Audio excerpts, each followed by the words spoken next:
Hello everyone, we are Group 6 and today we are going to discuss the Huntington-Hill method proposed by Edward Huntington and George Hill in the early 20th century.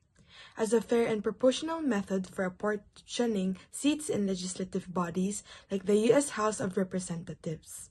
So, how was this formed?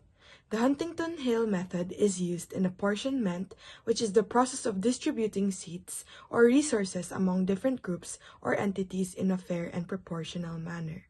The primary goal of the Huntington-Hill method is to ensure that each state or group is represented proportionally to its population.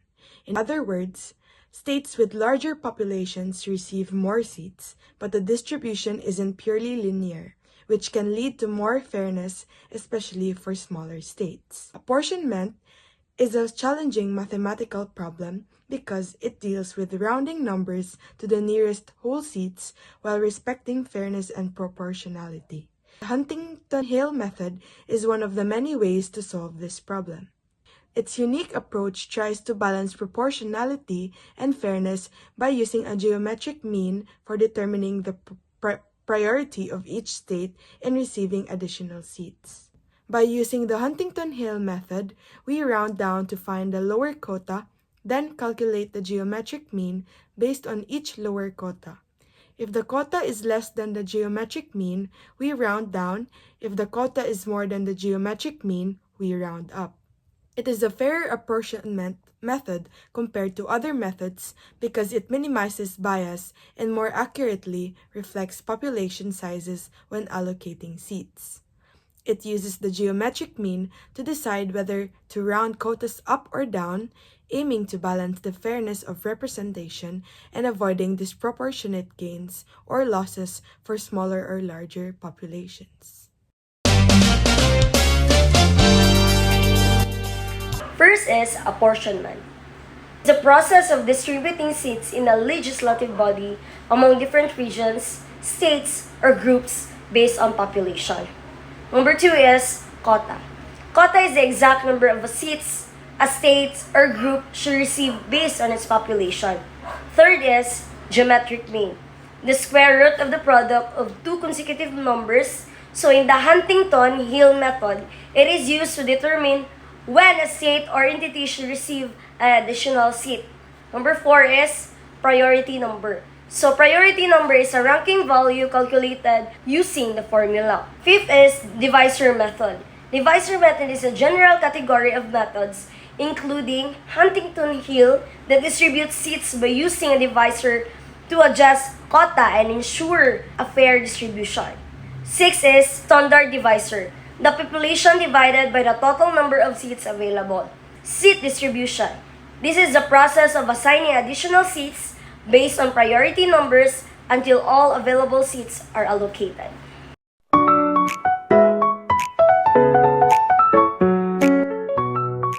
So here's the step-by-step procedure. Step 1, determine the standard divisor.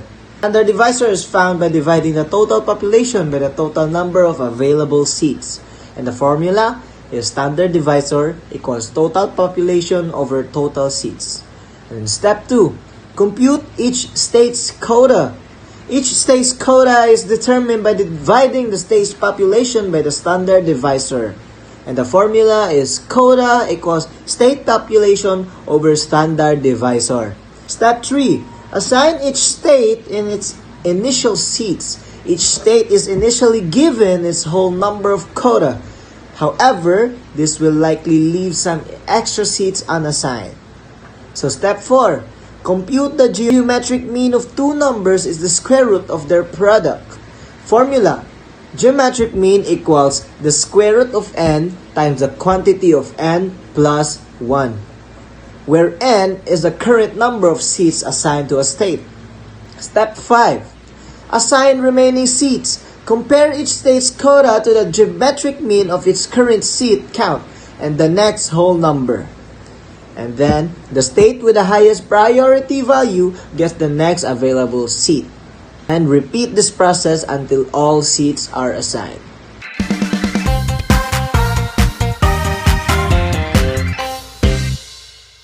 We have a country with 4 states. and 100 seats to distribute in each parliament. So the population of each state is as follows. So state A is 2,500,000, state B is 3,200,000, state C is 4 million, and state D is 1,300,000. So a total population of 11 million.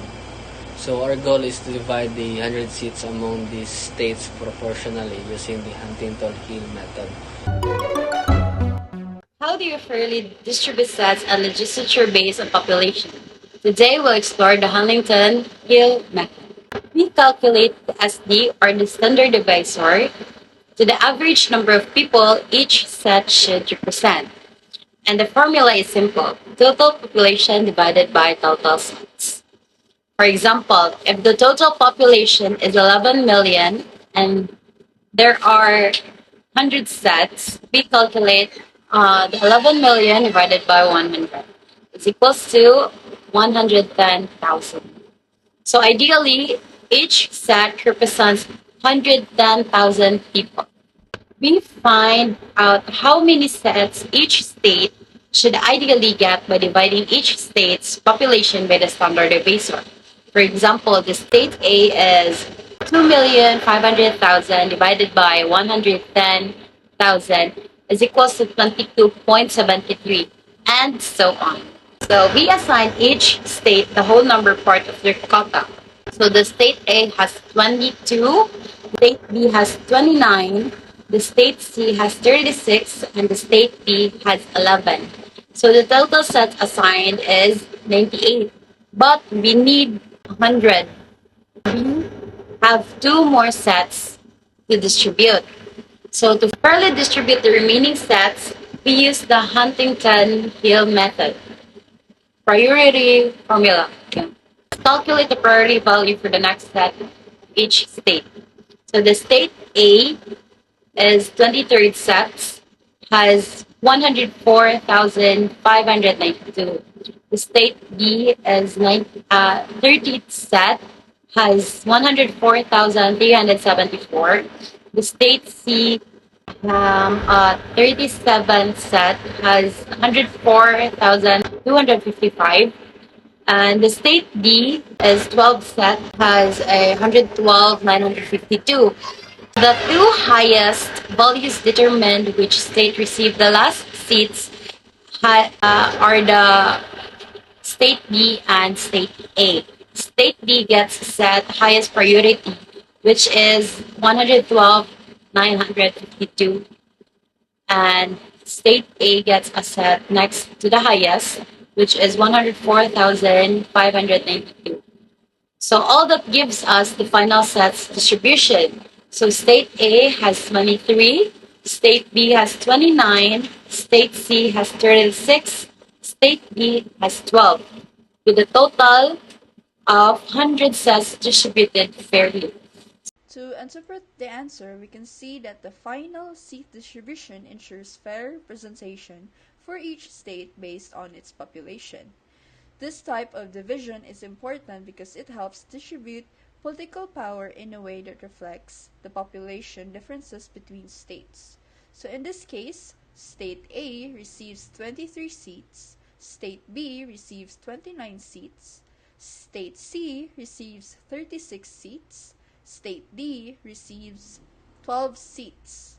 This brings the total to exactly 100 seats, meaning all available seats have been properly allocated. So this distribution reflects the relative population sizes of the states. It ensures that larger states with more people receive more representation, while smaller states still maintain a voice appropriate to their size. So this balance is important in systems where both fairness and practicality matter, especially in representative democracies. The method used not only ensures proportionality, meaning the number of seats aligns closely with population size, but it also prevents smaller states from being overshadowed or excluded entirely. And without a system like this, smaller states could lose influence and larger states could dominate the decision-making process. So, Overall, this approach upholds the core principle of fair representation, where every citizen's voice carries roughly the same weight, regardless of which state they live in. This preserves equity across all states, making sure representation is neither biased toward larger populations nor unfairly favoring smaller ones. So, by ensuring this balance, the system helps foster trust in the apportionment process, giving both larger and smaller populations confidence that they are fairly represented in the overall structure.